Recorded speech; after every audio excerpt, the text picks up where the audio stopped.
مگر اب تمہاری اس حرکت سے پتہ نہیں وہ کیا سمجھے گی، کس کس کو بتائے گی کہ تم نے اسے وہ کتابیں دینے کی کوشش کی۔ خود اس کے گھر والے بھی ناراض ہوں گے۔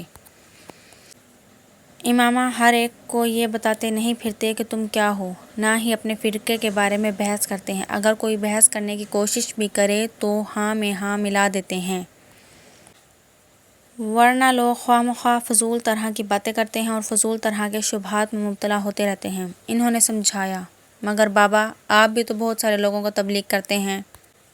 امامہ نے کچھ الجھے ہوئے انداز میں کہا، پھر مجھے کیوں منع کر رہے ہیں؟ میری بات اور ہے، میں صرف انہی لوگوں سے مذہب کی بات کرتا ہوں جن سے میری بہت بے تکلفی ہو چکی ہوتی ہے، اور جن کے بارے میں مجھے یہ محسوس ہو کہ ان پر میری ترغیب اور تبلیغ کا اثر ہو سکتا ہے۔ میں 2-4 دن کی ملاقات میں کسی کو کتابیں بانٹنا شروع نہیں ہو جاتا۔ ہاشم مبین نے کہا، بابا ان سے میری دوستی 2-4 دن کی نہیں ہے، ہم کئی سالوں سے دوست ہیں۔ امامہ کا اعتراض ہوا، ہاں مگر وہ دونوں سید اور دونوں کے گھرانے بہت مذہبی ہیں۔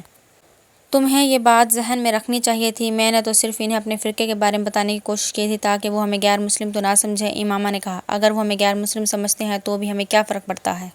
وہ خود غیر مسلم ہے۔ ہاشم مبین نے بڑی عقیدت سے کہا، وہ تو خود گمراہی کے راستے پر ہے۔ بابا وہ کہہ رہی تھی کہ آپ کو غیر ملکی مشن سے روپیہ ملتا ہے، NGOs سے روپیہ ملتا ہے تاکہ آپ لوگوں کو ہمارے فرقے کا پیروکار بنائیں۔ ہاشم مبین نے تنفر سے گردن کو جھٹکا، مجھے صرف اپنی جماعت سے روپیہ ملتا ہے، اور وہ بھی وہ روپیہ ہوتا ہے جو ہماری اپنی کمیونٹی اندرون ملک اور بیرون ملک اکٹھا کرتی ہے۔ ہمارے پاس اپنے روپے کی کیا کمی ہے؟ ہماری اپنی فیکٹریز نہیں ہیں کیا؟ اور اگر مجھے غیر ملکی مشنز اور NGOs سے روپیہ ملے بھی تو میں بڑی خوشی سے لوں گا، آخر اس میں برائی کیا ہے؟ دین کی خدمت کر رہا ہوں، اور جہاں تک اپنے مذہب کی ترویج و تبلیغ کی بات ہے تو اس میں بھی کیا برائی ہے؟ اگر اس ملک میں عیسائیت کی تبلیغ ہو سکتی ہے تو ہمارے فرقے کی کیوں نہیں؟ ہم تو ویسے بھی اسلام کا ایک فرقہ ہیں، لوگوں کو راہ ہدایت پر لانے کی کوشش میں مصروف ہیں۔ ہاشم مبین نے بڑی تفصیل کے ساتھ بتایا۔ Like, share, subscribe for next part.